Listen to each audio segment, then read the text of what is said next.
Hi dear friends, welcome back to this channel. Today in this video I will show you how to delete Facebook story very easily. So without wasting time, let's start video. If you find this video is helpful for you, then please give like this video and subscribe our channel. So firstly open the Facebook application. So after this, here you can see your story. So click on it. So after this, you can see three dot on the top right corner. So click on it and then click on delete video. So after click on delete, so you can see delete video from your story. So click on confirm to delete.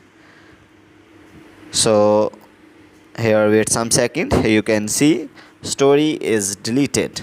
So guys, in this way you can delete story on Facebook application. So guys, if this video is helpful for you, then please give like this video and subscribe our channel. Thanks for watching.